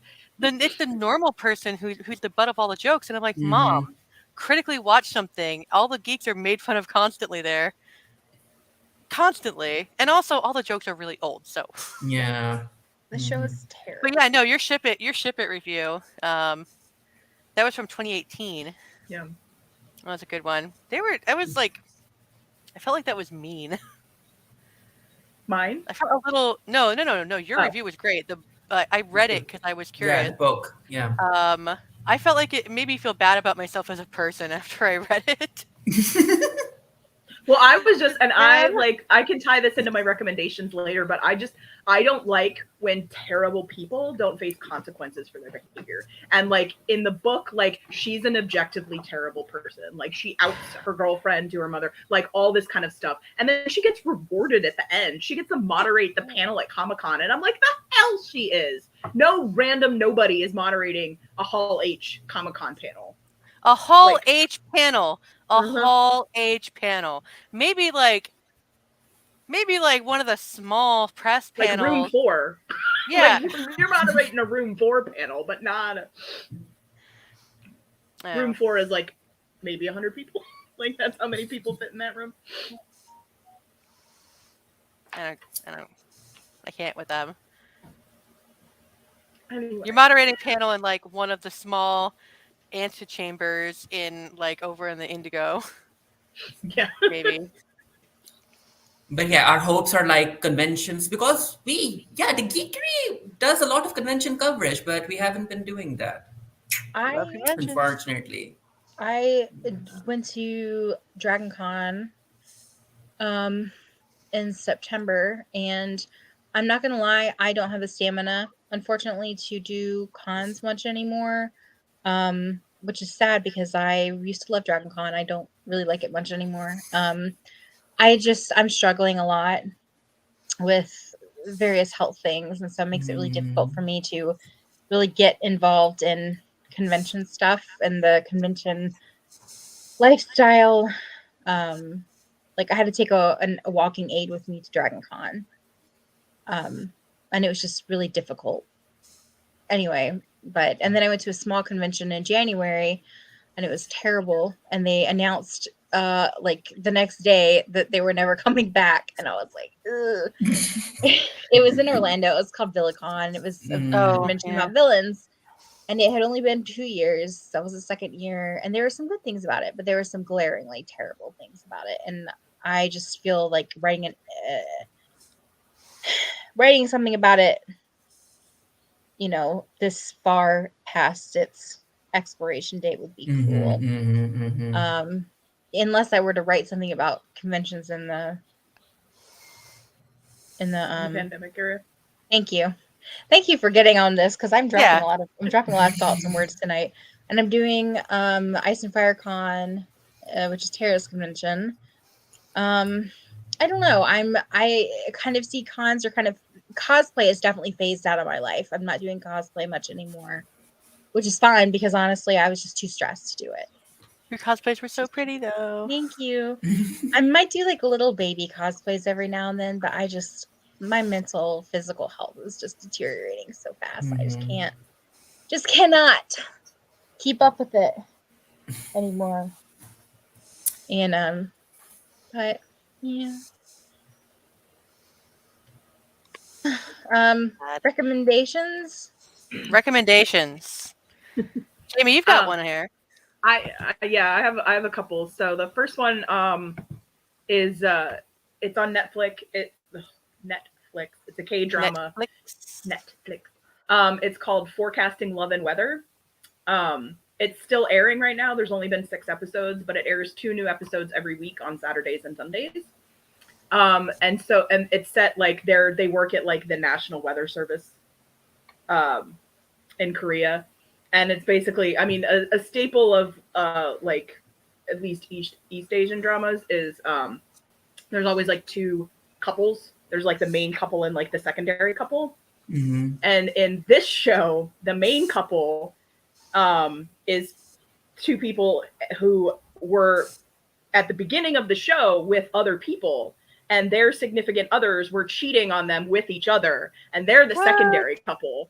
Interesting. And it's like, so there's a lot of drama because like the main guy was at a different branch of the weather service and then gets moved to headquarters where the other ones work. And so then it's pretty dramatic, but like I'm really enjoying it. And the lead actress in this was the lead in Her Private Life, which is also a very good K-drama that people should watch. I'm so bad. Like because the whole BTS thing. Like I'm in a group with like Aaron and Vaughn, and we talk about K-dramas and stuff. And I'm really bad though because I've watched Squid Game, Sweet Home, and half of Secretary Kim. And I feel bad because they're like powering through these K-dramas, but I have to look at the screen to read the subtitles. So like I can't just. I've been putting on Bob's Burgers lately and just like rewatching Bob's Burgers. Anyway, I'm sorry. Okay, continue. So that's the first one, and then the other one is I've been meaning to actually write a rec post for it, and I just haven't. I watched it I finished it like a month or so ago. But it's a C drama. It's called My Roommate is a Detective, and it's set in I want to say Republican era Shanghai. So like Shanghai, yes, I think Shanghai. It's like in the 20s. So the costumes are yes. And it's basically like you have this, like the main character, he's kind of like a Sherlock kind of character. He's very observant. He's very smart. He was like pre-med in college, but he worked in finance. And he is accused of murder. And the cop that accuses him is basically like knows that he didn't do it, but like the evidence sort of points to him. And he's basically just like, well, we'll forget about like, basically is like, hey, like solve this crime for me, or like we'll put you in prison or whatever. And so he's just like, all right. So he like solves the crime, and then so then he teams up with the cop, and they solve crimes. But and they fall in love, they get married. Oh, I wish. Something. No, because they have amazing chemistry, and there are some scenes that are like no heterosexual explanation for this scene. But the main character ends up with somebody else. That the roommate of My Roommate is a Detective is sort of I guess like the cop considers her like a sister because they were like raised together, but they're not like blood related. She's a reporter, which 1920s China, I don't know how common that was, but hey, it's awesome. Fiction. We can pretend that things were more enlightened. But so like she and the like the main character like live in the apartment, so that's the roommate part into it, and like they end up together at the end. But like there's a scene at their wedding where I'm just like the cop is sitting there and he has this look on his face, and I'm like, that's a dude that's like upset. That's the dude that's obsessed that his dude married the man he loves is marrying someone else. So, but it is a very good show. I really enjoyed it. It's on Viki, if anybody. It's probably on YouTube somewhere too, because it's a 10-cent show. Most 10-cent stuff ends up on YouTube. So. But those are mine. Yeah. My recommendations would be the post that I wrote, the top 9 recommendations. Like, read that. I have one. I actually just before this webcast, came back from watching the Batman. I know they haven't done a ton of press coverage on this, which is weird. DC has this like habit of just like their movie series. They have this habit of just like very badly advertising and publicizing them. I've seen a bunch of stuff for the Batman, like advertisements, and I saw some stuff with like Zoe Kravitz and Arpats come up on playing the Co-Star game and stuff like that. They had a Batmobile in New York. Maybe they're not advertising places I go. Yeah, we'll see. Yeah, I mean, if you're not in New York, the Batmobile is pointless. No, that'd be cool. Was it the one from the movie? I think so. Yeah. Okay. I didn't see it because I'm mostly remote now. Oh, that's true. I'm not going to drop a lot of spoilers. I will say what I knew about this film going in was I'd seen trailers. I was a little confused from trailers, but I was like, I will watch anything Batman. I knew that Robert Pattinson had said that it was weird in an interview. He was like warning everyone it's weird. I will tell you this. He was right. It's extremely weird. That is an accurate statement. I will say that I made it about 15. I was like 15 minutes into the movie. The first 15 minutes of the movie, I was like, am I gonna not like a Batman movie? But I will say, as it went on, I realized like that the opening part actually was kind of necessary for building mood and what have you. I'm glad that they didn't continue doing some things they did in the beginning. I will say overall, it felt I would go watch it. It's weird and like you're gonna have some superhero movies have been one thing for like a while now, and this is a very different thing. I think I ended up liking it a lot. It feels like comic Batman, not like campy comic Batman like Adam West, but actually feels kind of like modern comic Batman. Do we have any bisexual gaze moments? I found in my deep bisexual heart that there were several times that things were happening that I was like, I love everything happening on screen. Okay, good. Because Zoe Kravitz said that she ended up playing Catwoman as a bisexual character. Oh yeah. She has a roommate at one point in the movie, a roommate, but she calls her baby, and they like comfort each other in like a loving manner. And are in underpants. So okay, that's what I meant. Whenever I said bisexual, oh yeah, no, gaze, I meant is there both something for the male gaze or for the are there multiple genders represented in sexy ways on screen? I will say that the Selena Kyle character, I'm pretty sure, is canonically bisexual on this, as she says my friend. She was my friend when she's talking about this person, but like the person called her baby and she calls her baby back, and they have a very like when they're like the one her roommate is stressed out, they have a very like this is obviously the way couples comfort each other. This is not the way that and it's a high stress situation, and yeah, she gets a little lip locky with Batman, but like I mean if Batman was there, you'd do it too. I'm trying to think if is there a Batman I wouldn't kiss? Yeah, there is. I would not kiss Batfleck. He can go sit in the syrup and let bees get him. I think if I kissed Batfleck, it would just be for completionism. Like I had kissed all of the other Batmen, and I was like, "Well, I can't leave a Batman. I just got Kevin Conroy down the street, so I only have one more." The whole set, the whole collection. Although, really, if I'm going to be collecting superheroes, I would rather be like Avengers because, like, I would rather like that selection. No, anyway, sorry, my references. My references. Watch the Batman. If you're weirded out by the first part of it, and I could pick it apart, and I may actually like tomorrow write a review about it. I will tell you, you're gonna watch the first part, you'll be like, "What am I watching?" But then later, you're gonna be like, "Actually, I quite enjoyed that." It's comic film noir, but not really. And it sort of in the end kind of does end on like a hopeful sort of a thing. So instead of getting like an origin story of Batman, like, oh, Martha and Thomas Wayne just died, you actually get the origin story of Batman like forming his ideology, which is good. And he fucks up big time in some things, which is great. I love it when people let superheroes fuck up real bad. And then have to like, oh no, now what? Sorry, I'll stop dropping F-bombs. Who else has a rec? Or are we done with our recs? I can tell you what I don't recommend. Yes. The Walking Dead? The Walking Dead! I don't recommend you watch the show that I specifically am going to have a webcast about. Yeah.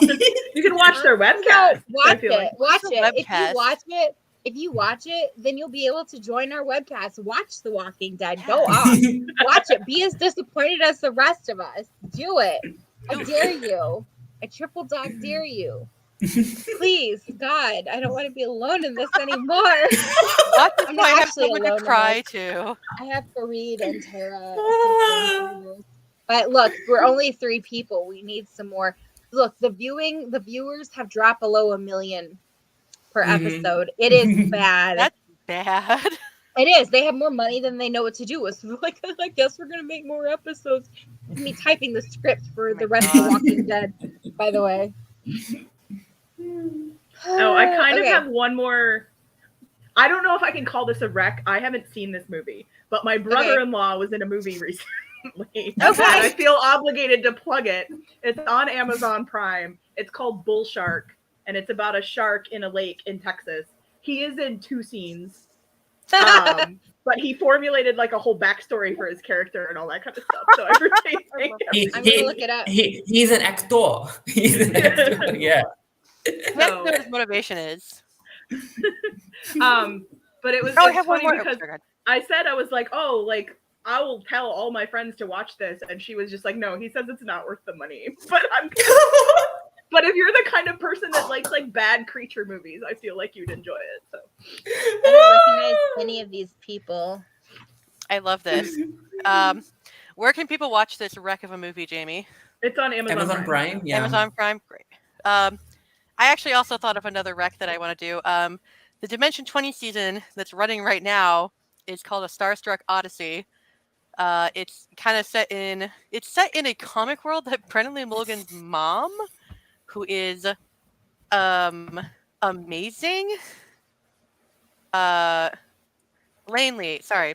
She has a name and it's a really good one, and it was very more well known than her son's. Let me not just call her Brennan Lee Mulligan's mom. Her name is Elaine Lee. She's great. She's in some of the adventuring parties. She basically made like this comic series. She was a part of the creative team for this comic series, and they actually are setting the current season's game in that series. And it is sometimes the cast makes serious characters, like Crown of Candy. They made serious characters, right? Mhm. Sometimes they kind of are like a little playful characters. They specifically set out to make like the hottest mess characters for the show. Their ship is a hot dog. They had to rename their ship on the fly. They called it the Worst, like WURST. And they if you're at all into role playing actual play shows, you'll love this. And honestly, I think if you're not into actual play shows, you'll also like this season because it's chaos. It's pure chaos. It's like we're like what 6 up 3, 4, 5. I don't know. I'm bad with time. We're a number of episodes in, and it is. I don't even know what they're gonna do from one episode to another. It's really good. Starstruck Odyssey, Dimension 20. It's on Dropout, which you could have won an episode subscription to. Who knows? I know I didn't because you have not contacted me. Also, I did not enter. Yeah. Anyway, Starstruck Odyssey, new season of Dimension 20, amazing. Also, Elaine Lee has the Starstruck has a Facebook page where they post pages from past comics, which I've been kind of creeping, and it's pretty amazing as well. This is a recommendation for something that is upcoming. Netflix has been kind of releasing some teasery stuff for The School for Good and Evil. It has Kerry Washington in it. It has Charlize Theron. Yeah. Yes. Yeah. Now I have been a longtime reader of these books, and I have met Soman Chainani. I am obsessed with these books. I'm very excited for this movie. I'm quite a few books behind, unfortunately, because he has like 8,000 books. Oh God, I've only read 3. I feel like I also have actually only read 3 of them, and there are 7 now. There's 7. Oh man, can you see the I only name have of 5. What's the name of this again? The School for Good and Evil, and it's a kid's book, but honestly, it does not read like a kid's book. Yeah, like it's good. It is excellent. It's fantastic. I wish I could put into words to describe it, but I spoke to the author and I asked him about queer representation. And he said that he does picture that there are several characters. Hester and Annabelle are actually together as a couple. No, I don't. I'm very excited too because the cast is a lot different than they are portrayed in the photos. They cast an actress of color to play a lead, and she's not described as being a person of color in the series. I'm very excited about that. A majority of the cast that people assume to be white or European passing actually have been recast or have been cast as Black and characters of color, Black and people of color. So I'm very excited about that.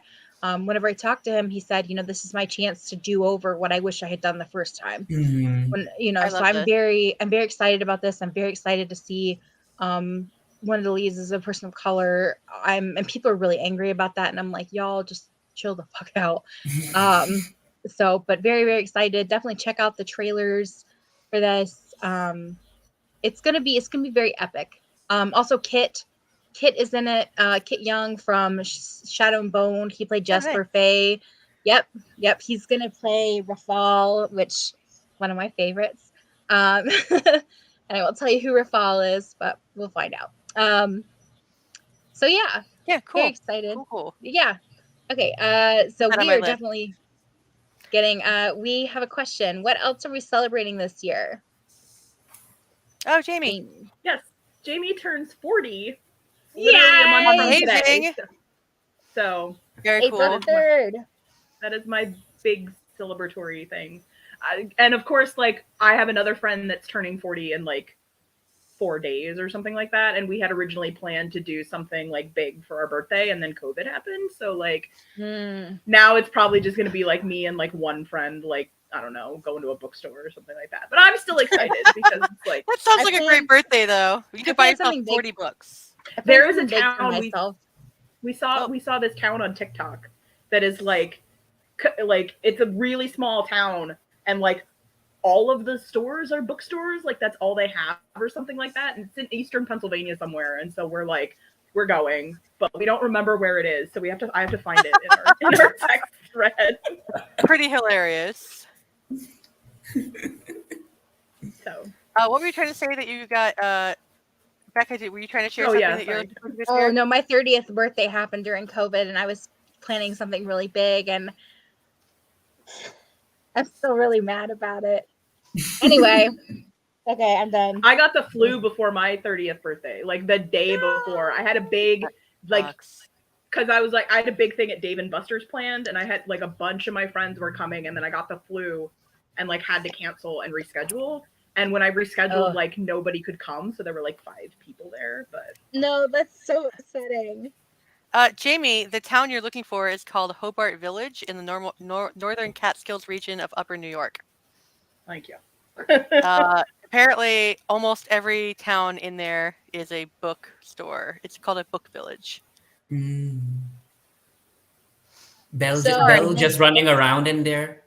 I don't probably unsupervised. Hobart Village, you said? Yeah, Hobart Book Village. Yeah, it's called Hobart Village. It's in Upper New York. Thank you. I'm texting my friend right now. I'm assuming that's the one because that's the one that's in that area. It is the only book village east of the Mississippi, so I'm pretty sure that's the one that you mean. Probably. Oh, now I know. Now I want to go. Becca, what are you looking forward to? Do you have anything you're looking forward to this year? Oh, you've had like a really terrible year, though. I have. You've had a really bad year. I mean, is there anything I'm looking forward to? I don't know. I'm getting a new car, and hopefully it should be here by April. And also, the plan is to move out of my parents' house by the end of the year. But as it stands right now, I don't know if I'll be able to afford it because my budget is a little less than what is around here. So I am. If I don't laugh, I'll cry.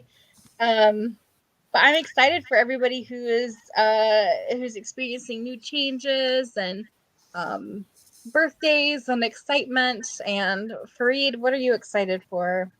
The mess that's going to be the Teen Wolf movie. No, I am excited for the School for Good and Evil. I'm excited for that. Yes. Freed, how many articles are you going to write about the Teen Wolf movie, do you think? None. Out of spite. None. I might do none.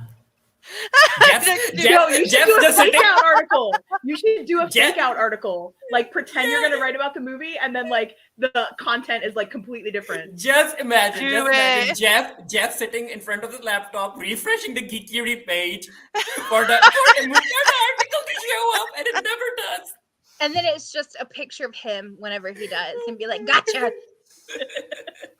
You have like Fareed's review of the Teen Wolf movie, and the content is, before I talk about this, and then you review a completely different thing, and at the end you say, "Oh, I'll have more to say about the Teen Wolf movie next time," and then the next article is the same thing, and you just do that for like a week right after release. Yeah, I'm not going to write any article about a Teen Wolf movie. Yeah. I am celebrating. We are having. This is a completely different left turn. Like we were like, should we even talk about this on the show? Because it's like completely. I am actually expecting twins in like 3 months. If we make it 3 months, it might be. I'm wearing a dark shirt. You guys can't see, but I promise you, I'm like this shaped right now. It's big. I showed the team before the. Pregnant. I showed the team. It looks very large.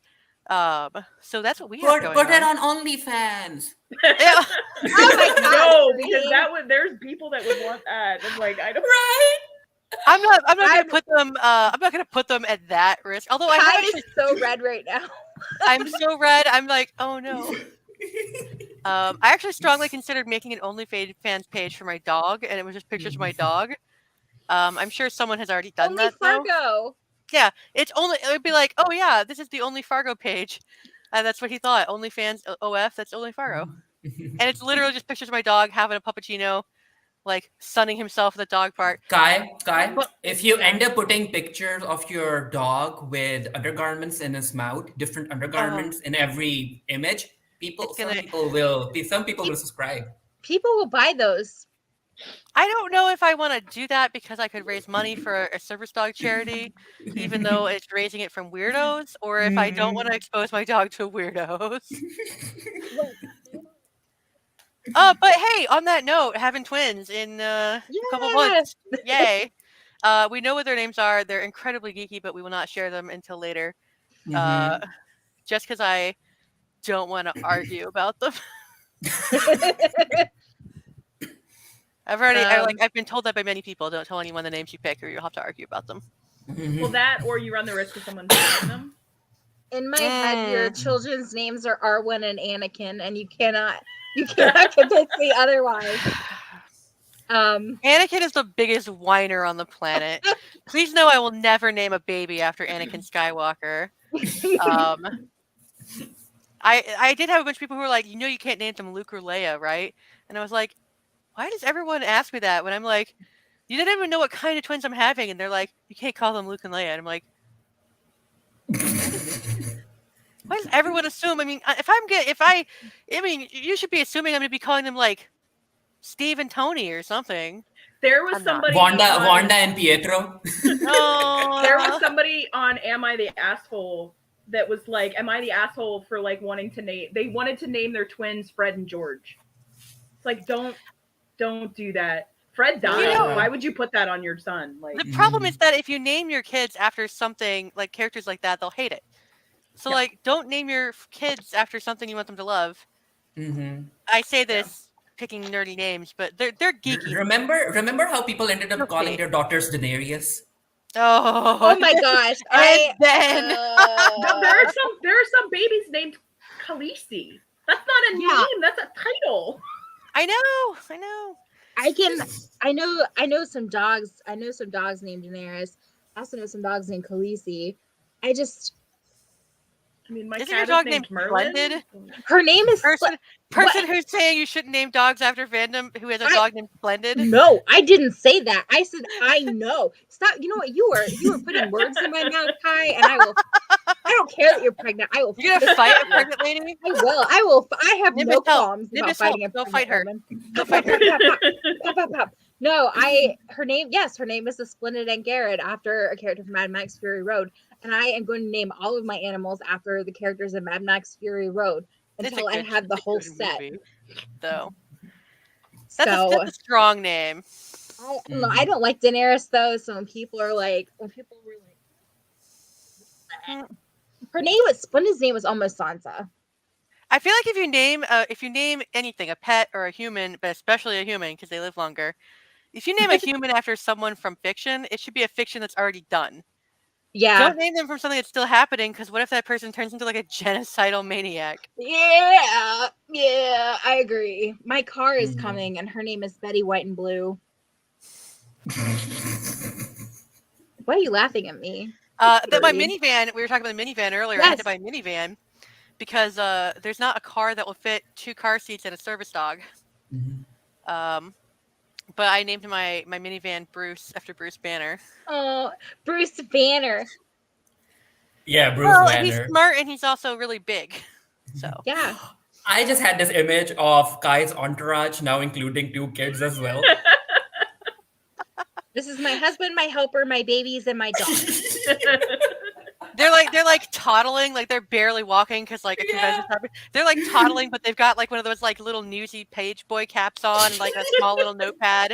One of them's carrying like a tray of fresh pastries. Give them like a little like Bluetooth headset kind of thing. One of them is very wobbly, attaching the it's like the Deadpool whenever he gets his legs cut off. One of them is attaching the microphone to your shirt.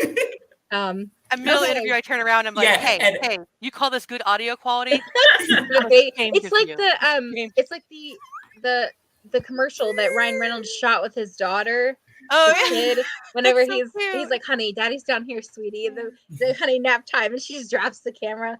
And everyone is like, how do we start working for the Geekiary too, Kai? Tell us. We need entourages too. Oh. I'm Look. sorry, but if you know, you know. Yeah.